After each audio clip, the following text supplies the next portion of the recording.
काय याचं नाव? याचं नाव काय? हा, सुशांत. आता माझ्याकडे लक्ष देशील नक्की? फार बोलायचं नाही. हा, ठीक आहे. तर माझं नाव आहे ॲडव्होकेट योगेश दिनकर माकणे.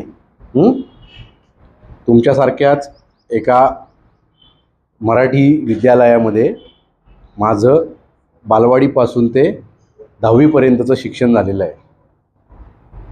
10वी नंतर 12वी झाली आणि 12वी नंतर मी कायद्याची जी पदवी असते त्याला LLB म्हटलं जातं, त्याच्यामध्ये शिक्षण घेतलं. आज जो मराठी भाषेचा गौरव दिन आपण महाराष्ट्रभर सगळ्या शाळांमध्ये, विविध सरकारी कार्यालयांमध्ये किंवा अजून काही सेवाभावी संस्था असतील त्या जे काही साजरा करतात, तर हा साजरा करण्याचं कारण आणि ते का, कोणासाठी साजरा केला जातो, कोणाच्या नावाने साजरा केला जातो, हे मॅडमने आपल्याला सांगितलं. ठीक आहे. त्याच्या आधी ज्ञानेश्वरांचं एक वाक्य आहे की माझा मराठीची बोलू कौतुके परी अमृतासीही पैजासी जिंके. म्हणजे माझ्या मराठीचं कौतुक एवढं आहे की ते अमृताबरोबर जर का पैज लावली तरी देखील ती भाषा जिंकेल, इतकी गोड भाषा ही मराठी भाषा आहे. आणि आजचा जो मराठी भाषा गौरव दिन जो साजरा केला जातो तो मॅडमनी सांगितलं तसं विष्णू वामन शिरवाडकर, म्हणजेच त्यांना उपाधी होती किंवा लाडाने म्हटलं जायचं कुसुमाग्रज. हे जे कुसुमाग्रज जे लेखक होऊन गेले, मोठे कवी होऊन गेले महाराष्ट्रातले, त्यांच्या जन्मदिनानिमित्त महाराष्ट्र सरकारकडनं हा मराठी दिन, मराठी भाषा गौरव दिन, हे वाक्य खूप महत्त्वाचं आहे. मराठी दिन नाही, मराठी भाषा गौरव दिन साजरा केला जातो. ठीक आहे. तर कुसुमाग्रजांचं वैशिष्ट्य काय होतं, तर त्यांनी विशाखा नावाची एक कादंबरी लिहिली, जी स्वातंत्र्य चळवळीमध्ये जे स्वातंत्र्य सैनिक होते, जे कार्यकर्ते होते, त्या कार्यकर्त्यांसाठी त्यांनी एक प्रेरणादायी कथा लिहिली, ज्याचं पुढं कादंबरीत रूपांतर झालं. आणि नटसम्राट हा एक मराठीमध्ये देखील चित्रपट येऊन गेलेला आहे. तुम्हाला माहिती असेल नसेल, आता तुम्ही अजून थोडे लहान आहात, त्याचं एक खूप फेमस नाटक होतं, त्याच्यावरनं तो चित्रपट तयार केला गेला. तर ती नटसम्राट ही जी कादंबरी आहे ती देखील कुसुमाग्रजांनी लिहिलेली आहे. आणि साहित्य क्षेत्रामध्ये त्यांचं जे मोलाचं योगदान आहे त्या योगदानाबद्दल भारत सरकारचा सर्वोच्च साहित्यातला जो पुरस्कार आहे त्याला ज्ञानपीठ पुरस्कार म्हटलं जातं. असा पुरस्कार कुसुमाग्रजांना भारत सरकारने त्यावेळेस दिलेला आहे. आणि त्यांच्या जन्मदिनानिमित्त आज हा मराठी भाषा गौरव दिन आपण साजरा करतो. मॅडम पुढची स्लाइड घ्या, अजून घ्या पुढची. हे झालं, पुढची घ्या. आता जसं मॅडम म्हणाल्या, तुमच्या मुख्याध्यापिका मॅडम म्हणाल्या की आपण तर सगळे मराठी आहोत, मराठी आईवडिलांच्या पोटी जन्माला आलेलो आहोत, महाराष्ट्रात राहतो आहोत, सकाळी उठल्यापासून ते रात्रीतल्या स्वप्नापर्यंत सगळं मराठीत होतं आपलं, बरोबर आहे का? स्वप्नामध्ये कोणी इंग्लिश बोलतं? नक्की. कोणी कन्नड बोलतं का? मराठीत असतं की नाही स्वप्न पण. मग मराठी भाषा गौरव दिन साजरा का करतो आपण? काय याचं एवढं महत्व आहे? तर हा जो गौरव हा जो शब्द आहे, त्या गौरव या शब्दाचा जो अर्थ आहे तो ह्या 4 अर्थांनी आहे. एकतर सन्मान, आदर, अभिमान आणि प्रतिष्ठा. या चारही गोष्टी गौरव या शब्दाच्या समानार्थी किंवा त्याचा अर्थ असलेल्या शब्द आहेत. तर मराठी भाषा गौरव दिन साजरा करायचा म्हणजे काय करायचं नक्की? तर सगळ्यात महत्त्वाचं म्हणजे मराठीचा सन्मान करायला आपण शिकलं पाहिजे. आज महाराष्ट्रामधली जी काही अवस्था आहे की इंग्लिशचं प्रभुत्व वाढत चाललेलं आहे. आणि नुसतं इंग्लिशचं नाही तर हिंदी भाषेचं प्रभुत्व खूप जास्त जाणवायला लागलेलं आहे गेल्या काही वर्षांमध्ये. त्याच्यामध्ये ही आपली असणारी समृद्ध मराठी, या मराठीचं काही प्रमाणात महत्त्व कमी होत चाललेलं आहे. तर तिचा सन्मान आपण नाही करायचा तर कुणी करायचा? तर तो आपण केला पाहिजे. आपण देखील रोजच्या जीवनामध्ये अनेक वेळा अनुभव घेतो. आपण काही दुकानांमध्ये जातो किंवा अजून कुठेतरी जातो आणि आपण गृहीत धरतो की समोरची व्यक्ती हिंदी आहे आणि आपण हिंदीतनं त्याच्याशी संभाषण चालू करतो. हे कळत न कळत होतंय आपल्याकडनं.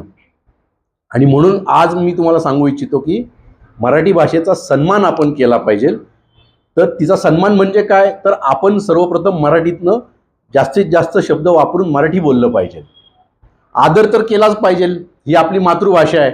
जसं आपण आपल्या आईचा आदर करतो तसं ही आपली मातृभाषा असल्यामुळे मराठीचा आदर हे आपलं सर्वप्रथम कर्तव्य आहे. अभिमान असला पाहिजे. आणि दुसरी गोष्ट, प्रतिष्ठा मिळवण्यासाठी काय करता येईल ह्याचं मी थोडंसं तुम्हाला पुढे अजून काही उदाहरणं देणार आहे. त्यानुसार प्रतिष्ठा देखील आपणच मिळवून द्यायची आहे. प्रतिष्ठा ही कधी मिळवून दिली जाते, जेव्हा तुम्ही तुमच्या क्षेत्रामध्ये काहीतरी उल्लेखनीय कार्य करता तेव्हा त्याला प्रतिष्ठा मिळवून दिली जाते. जसं समजा आज मी एक वकील आहे. आज वकिलीचं पूर्ण शिक्षण इंग्लिशमधनं होतं. वकिलीचं कामकाज जवळपास सगळ्या प्रकारचं कामकाज इंग्लिशमधनं असतं. पण मी तुम्हाला आल्या जेव्हा सांगितलं की माझं देखील शिक्षण बालवाडीपासून 10वी पर्यंत मराठी विद्यालयामध्ये झालेलं आहे, तर तुमच्या प्रत्येकाच्या मनामध्ये कुठंतरी आलं असेल की मी देखील वकील होऊ शकतो. ही प्रतिष्ठा आहे आणि ही प्रतिष्ठा आपल्या अभ्यासातनं आपल्या कर्तृत्वातनं मिळवून द्यावी लागते. तशी प्रतिष्ठा आपल्याला मराठीला मिळवून द्यायची आहे. आज नाहीये का असं अजिबात नाही, आहे, 100% आहे. पण अजून किती उंचीवरती नेता येईल हे काही उदाहरणातनं मी तुम्हाला पुढे दाखवून देईन. पुढची स्लाइड आहे. आता मराठी भाषेचा उगम जवळपास आपल्या इथे असं म्हणलं जातं की 1200 ते 1500 वर्षापूर्वीपासनं मराठी भाषा अस्तित्वात आहे. संत तुकारामांपासनं, ज्ञानेश्वरांपासनं ते अगदी आधुनिक काळातलं विज्ञान तंत्रज्ञान क्षेत्रात देखील मराठी भाषेमध्ये उल्लेखनीय लेखन जे समजेल, सर्वसामान्यांना समजेल अशा भाषेमध्ये झालेलं आहे. आज अनेक ठिकाणी आम्ही जेव्हा जातो किंवा आमचे काही मित्र असतील, ओळखी पाळखीचे असतील, आम्हाला एक व्यथा ऐकायला मिळते. आता तुमच्या मुख्याध्यापका मॅडमनी देखील ती व्यथा ऐकवली की 50% मुलं जी इंग्रजी माध्यमांमध्ये शाळेमध्ये घातली गेलेली आहेत त्यांना 7वी 8वी नंतर इंग्रजी माध्यमातनं काढून मराठी माध्यमांच्या विद्यालयांमध्ये टाकावं लागतं आईवडिलांना. कारण जगामध्ये हा अभ्यास झालेला आहे, सर्वेक्षण झालेलं आहे की शिक्षण हे मातृभाषेतनं दिलं गेलं पाहिजे. पण आज आपल्या इथे जे इंग्रजीचं एक खुळचटपण गेल्या काही वर्षांमध्ये आलेलं आहे त्याच्यामुळे ही आज परिस्थिती उद्भवलेली आहे. आणि मग तो मुलगा ना इंग्लिशमध्ये शिकत ना मराठीमध्ये शिकत. त्यामुळे तुम्ही भाग्यवान आहात की तुम्हाला मराठी शाळेमध्ये प्रवेश दिला गेलाय, तुम्ही मराठी शाळेमध्ये शिकत आहात. त्याच्यामुळे तुम्ही खरंच भाग्यवंत आहात. मी स्वतः भाग्यवंत होतो कारण माझी मातृभाषा मराठी आहे, माझ्या घरामध्ये मराठी बोललं जात आहे आणि मी मराठीमध्ये शिकल्यामुळे माझं जे आकलन होतं सगळ्या विषयांचं ते सगळ्यात जास्त होतं. आज आपली मातृभाषा का महत्त्वाची असते, तर आपल्या विचारांची स्पष्ट मांडणी करण्यासाठी आपल्याला मातृभाषा अत्यंत महत्त्वाची असते. आणि त्यातल्या त्यात आपली मातृभाषा मराठी आहे, तर आपल्याला मराठीमधनं विचार मांडण्यासाठी वेगळा विचार करावा लागत नाही. बरोबर आहे. जसं मी आत्ता इथं बोलतोय, तुमच्या शिक्षिका वर्गांमध्ये बोलत असतील किंवा अजून कुठला नेता बोलत असेल किंवा एखादा नटनटी बोलत असेल, कुणीही असेल, एखादा यूट्यूबर बोलत असेल, तो जर का मराठीतनं बोलत असेल तर त्याला त्याच्या विचारांना वेगळं काही सांगण्याची गरज नसते. तो ते असलखितपणे बोलू शकतो. यासाठी आपल्याला आपल्या मातृभाषेची प्रचंड गरज आहे. त्याच्यानंतर संस्कार जपण्यासाठी आपल्याला गरज आहे आपल्या मातृभाषेची. समाजाशी नातं जर का जोडायचं असेल तर आपल्याला मराठीच आवश्यक आहे. आज तुम्ही म्हणाल की तशी लहान आहेत काही मुलं थोडी मोठी आहेत की आम्हाला काय करायचं समाजाशी. पण असं नसतं. आपण जसजसे मोठे होत जातो तसं आपल्याला एक समाजाशी नातं कायम करावं लागतं, नातं ठेवावं लागतं. त्याच्यामध्ये आपल्याला चांगलं मराठी येणं आणि आपण मराठीत बोलणं हे अत्यंत गरजेचं आहे. आणि सगळ्यात मोठी जी घडामोड झाली 1-2 वर्षापूर्वी ती म्हणजे 2014 साली केंद्र सरकारने मराठीला अभिजात भाषेचा दर्जा दिला. तर ह्याच्या बाबतीत मी पुढे येतो की अभिजात भाषा म्हणजे नक्की काय. पुढे घेऊ. मराठीची महती काय. आज गेल्या काही वर्षांमध्ये म्हणजे अगदी मी पण लहानाचा मोठा होत असताना एक न्यूनगंड मराठी भाषिक विद्यार्थ्यांमध्ये, विद्यालयांमध्ये, मराठी पालकांमध्ये आलेला आहे की माझा मुलगा मराठी माध्यमांमध्ये जातो किंवा मी मराठी बोलतो म्हणून मी कमी आहे. न्यूनगंड या शब्दाचा अर्थ काय की माझ्यात काहीतरी कमतरता आहे. ठीक आहे. तर ही जी कमतरता आहे ना, ही सगळ्यात पहिल्यांदा तुम्ही तुमच्या मनातनं काढून टाका. जगामध्ये 7,111 भाषा बोलल्या जातात. तुम्हाला आश्चर्य वाटेल मॅडम, मराठी भाषा ही 13व्या नंबरवर आहे. 13व्या नंबरवर आहे मराठी भाषा. धक्का बसला ना. जगामध्ये जर का 7,111 भाषा बोलल्या जातात, त्यांची जर का क्रमवारी लावली की पहिली कोणती सगळ्यात जास्त भाषा बोलली जाते, दुसरी कोणती, तिसरी कोणती, त्याच्यामध्ये मराठी ही 13व्या क्रमांकावर आहे. आज जवळपास 9 ते 10 कोटी अख्ख्या जगभरामध्ये लोक मराठी बोलतात. मग अशा भाषेचा न्यूनगंड का बाळगायचा आपण. अशा भाषेबद्दल आपण कमीपणा का वाटत घ्यायचा. अजिबात गरज नाही आपल्याला कमीपणा वाटून घ्यायची. आज मराठी सारखी भाषा नाहीये. ऑस्ट्रेलियामध्ये हा पुढचा धक्का आहे. हे तर भरपूर जणांना माहित नाहीये. ऑस्ट्रेलिया हा जो देश आहे त्या देशामध्ये आपल्या इथं जसं पुणे आकाशवाणी मराठी चॅनल चालतं रेडिओचं, तसं तिथं एक मराठी चॅनल चालतं रेडिओचं. हे तो इंग्रजांचा देश, जिथं इंग्रजांनी कैदी ठेवले होते, तिथं त्यांची मातृभाषा इंग्रजी, पण तिथे मराठी न्यूज चॅनल मराठी आकाशवाणीचं एक चॅनल चालतं. एवढी समृद्ध आणि जगभरात पोचलेली ही माझी मातृभाषा आहे आणि या मातृभाषेबद्दल कमीपणा बाळगण्याची गरज नाही आपल्याला. तुम्ही या मातृभाषेला, या मराठीला जेवढं आत्मसात कराल, हिचं जेवढं जास्तीत जास्त आकलन तुम्ही कराल, तुम्हाला तेवढं यश या येणाऱ्या पुढच्या जीवनामध्ये मिळणार आहे. पुढचं घ्या. मराठी भाषेमध्ये झालेले युगपुरुष किंवा महापुरुष किंवा आपण ज्याला इंग्लिशमध्ये सेलिब्रिटी म्हणतो, अशी काही मी चित्र तुम्हाला दाखवणार आहे. यांच्याबद्दल काही कोणाला सांगायची गरज आहे असं मला वाटत नाही. मराठीमध्ये जन्माला आले, भाषा मराठी, कर्तृत्व मराठ्यांसाठी, महाराष्ट्रासाठी. म्हणजे मराठीत जन्माला आले त्यावेळेस पण उर्दू भाषा होती, पारसी भाषा होती, हिंदी भाषा होती. म्हणून महाराजांना असं नाही वाटलं की मी कमी आहे म्हणून, कारण मला मराठी येते म्हणून. अजिबात नाही. अख्खं स्वराज्य उभं केलं त्यांनी. आणि नुसतं काही फक्त पुण्याच्या आजूबाजूला महाराष्ट्रात नाही उभं केलेलं. पाकिस्तानात अटक नावाचं एक गाव आहे, त्या गावापासनं खाली तंजावर, तामिळनाडूमध्ये तंजावर नावाचं गाव आहे. एवढं मोठं राज्य ज्या माणसाने उभं केलं त्याची मातृभाषा मराठी होती. पुढचं घ्या. डॉक्टर बाबासाहेब आंबेडकर. महाराज तर ठीक आहे, चला 300-400 वर्ष होऊन गेले महाराजांना. हे तर आत्ताचं उदाहरण आहे. अगदी 70 वर्षापूर्वी पर्यंत जेव्हा ते गेले असतील 56 साली वगैरे, अजून म्हणजे 100 वर्ष पण पूर्ण झालेली नाही.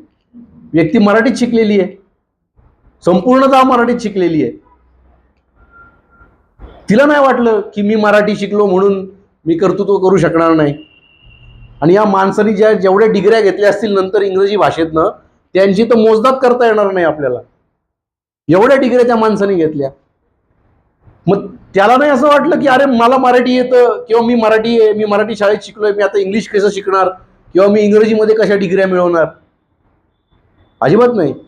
त्यांचं मराठी चांगलं होतं म्हणून त्यांचं इंग्लिश चांगलं झालं. हे लक्षात ठेवा मित्रांनो. माझं पण जर का मराठी चांगलं नसतं तर मी लॉचं इंग्लिश शिकूच शकलो नसतो. कारण लॉच्या शब्दांचा जो मराठीमधला अर्थ असतो किंवा त्याचे जे शब्दांचे अर्थ असतात ते मला जर का मराठीत डिक्शनरी जर का नसती, म्हणजे इंग्लिश टू मराठी हे जर का नसतं तर मला कळलेच नसते. नेक्स्ट. या जोडप्याबद्दल तर काही वेगळं सांगायची गरजच नाही. यांनी सगळ्यांसाठी शिक्षणाची दारं उघडली. हे देखील मराठी आहेत, मराठी शाळेमध्ये शिकलेले आहेत, मराठी शिकवलेले लोक आहेत. ही यांच्यामुळे पिढ्या घडल्या. नेक्स्ट. हे 2 व्यक्तिमत्व तर अगदी रिसेंट आहेत, हे तर अजूनही आहेत. हे मध्यंतरी गेले. यांचं नाव आहे पद्मविभूषण डॉक्टर विष्णू नारळीकर, फिजिक्सचे हे वैज्ञानिक होते, भौतिकशास्त्राचे आणि अंतराळाचे. मराठीमध्ये शिकलेले आहेत, पुण्यामधले आहेत. सगळ्यात महत्त्वाचं म्हणजे हे देखील पुण्यामधले आहेत.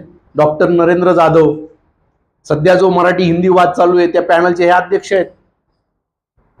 भारतीय रिझर्व्ह बँकेचे गव्हर्नर आहेत.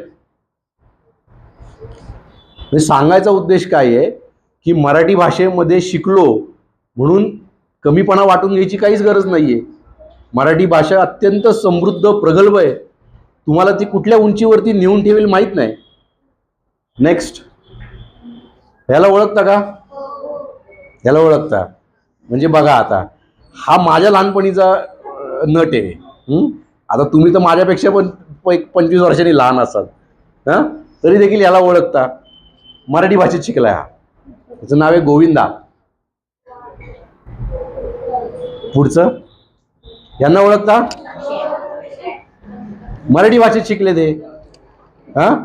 केवढ्या उंचीवरती मराठी सिनेमा नेऊन ठेवला यांनी. नेक्स्ट, हिला ओळखता? काय नाव आहे हिचं? पुण्यामध्ये नुमवीमध्ये शिकलेली आहे, मराठी शाळेमध्ये. ठीक आहे. पुढचं, याला ओळखता? यांना ओळखता? कोण आहे ते? ठीक आहे. हे देखील मराठी चित्रपटांना जे संगीत देतात, आज हे जवळजवळ जगातल्या बहुतेक चित्रपटांना संगीत देत आहेत, मराठीत शिकलेले आहेत, पुण्यातले आहेत. तर अशा पद्धतीने मी मराठी शाळेत शिकतोय किंवा मी मराठी शाळेत शिकलेलो आहे किंवा मी मराठीत बोलतो म्हणून जो न्यूनगंड येतो विद्यार्थ्यांना, पालकांना किंवा समाजामधल्या कित्येक लोकांना, तो कमीपणा बाळगण्याची गरज नाहीये.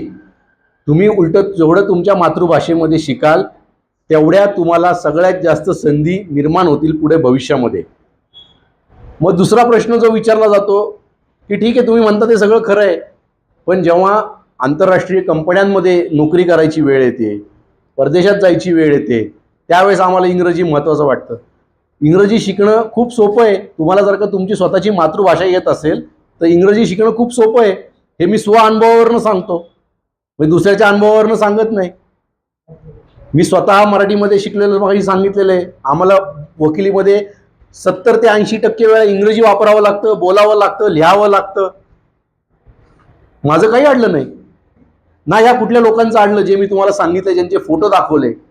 आणि मुद्दामून महाराजांपासनं ते अलीकडच्या अजय अतुलपर्यंत तुम्हाला फोटो दाखवण्याचं कारणच हे होतं की मराठीचा जो गौरव आहे तो गौरव यांनी केलेला आहे, जो सन्मान आहे, जो आदर आहे, जी प्रतिष्ठा आहे ती यांनी राखलेली आहे. आणि अशी येणारी जी प्रतिष्ठा आहे, मराठीचा जो गौरव आहे, मराठीचा जो सन्मान आहे, तो आपल्याला येणाऱ्या काळामध्ये वाढवण्याची, म्हणजे तिला गौरवशाली बनवण्याची ही जबाबदारी तुमच्या माझ्यावरती सगळ्यांवरती आहे.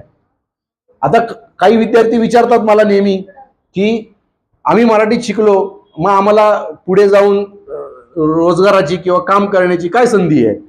इंग्रजी शाळेमध्ये शिकलेल्या किंवा ज्यांना इंग्रजी येते त्यांना खूप संधी असतात. तर असं काही मला वाटत नाही.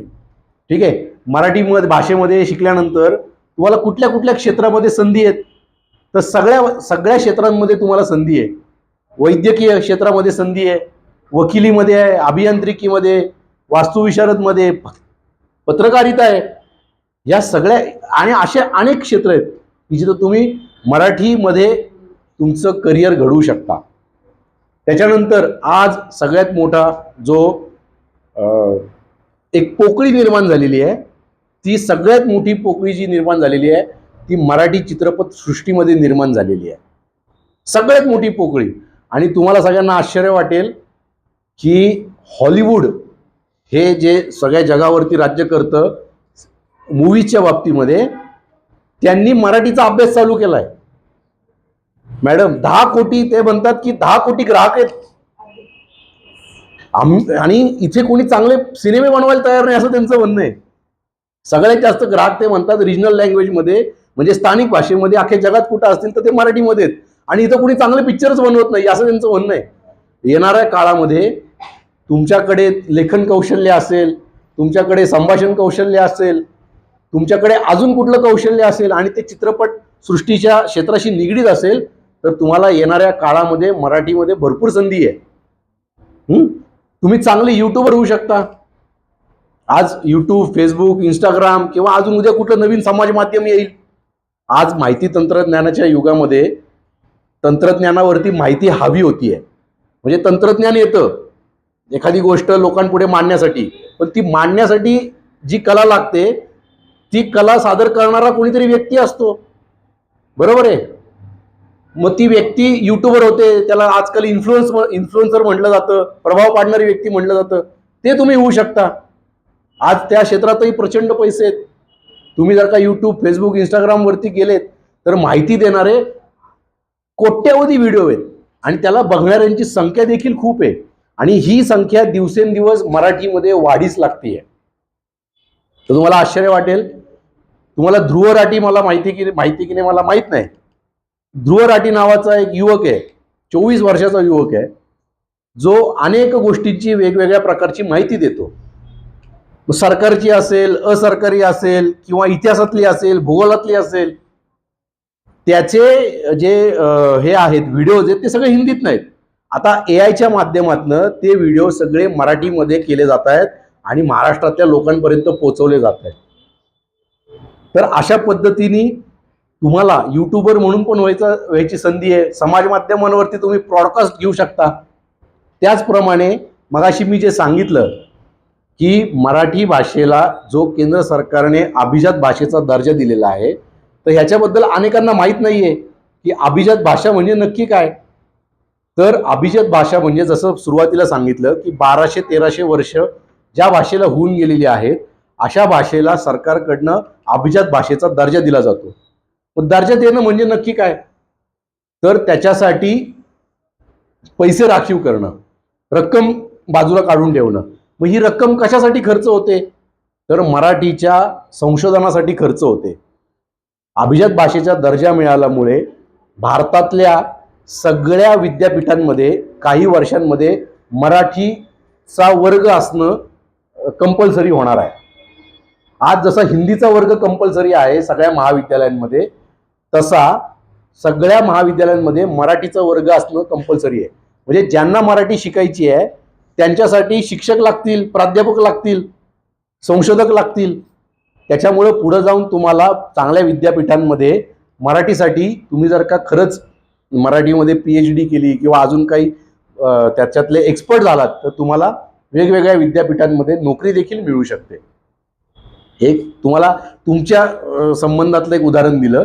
असं तर मराठी भाषेचा जो अभिजात दर्जा आहे त्याचे खूप फायदे आपल्याला हळूहळू येणाऱ्या काळामध्ये मिळणार आहेत.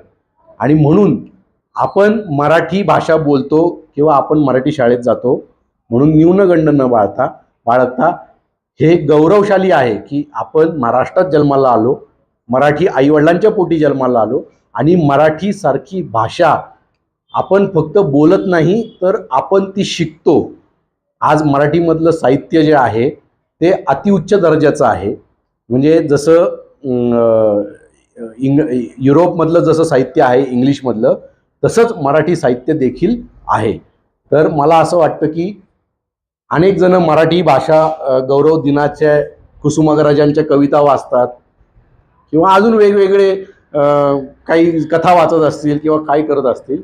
पण येणाऱ्या काळामध्ये येणारी जी पिढी आहे त्या पिढीला मराठी भाषा काय असावी किंवा त्यांच्या काय संधी असणार आहेत मराठी भाषेसंदर्भातल्या आणि आपण न्यूनगंड का बाळगू नये ह्याच्या बाबतीमध्ये मी जे तुम्हाला आज सांगितलं ते तुम्हाला नक्की आवडलं असेल, समजलं असेल आणि सगळ्यात महत्त्वाचं डोक्यात गेलं असेल. बरोबर आहे, ठीक आहे. तर येणाऱ्या काळामध्ये तुम्हाला सगळ्यांना खूप खूप शुभेच्छा. मराठीसाठी प्रयत्न करा, मराठी बोला आणि सगळ्यात महत्त्वाचं राहून गेलं ते जाता सांगतो की कुठलीही भाषा मॅडम टिकवण्यासाठी ती लिहावी लागते. ठीक आहे, नुसतं बोलून चालत नाही. कारण बोलणाऱ्या भाषा आता मी मगाशी सांगितलं तर 7111 जगामध्ये भाषा आहेत. पण त्याच्यामध्ये जे स्थान ठरवलं जातं तर ते लिहिलं किती जातं आहे त्याच्यावरती देखील ती भाषा किती जिवंत राहणार आहे हे महत्त्वाचं आहे. तर एक जाता तुम्हाला सांगतो की तुम्हाला जर का लिहायची आवड असेल तर तुम्ही रोज रात्री झोपताना तुम्हाला जो विचार मनामध्ये येतो, तुम्हाला जी कल्पना सुचते, ते मराठीत ॲटलिस्ट 4 ओळी तरी तुम्ही लिहा. तुम्हाला भविष्यामध्ये याचा फायदा 100% होईल. ठीक आहे, धन्यवाद.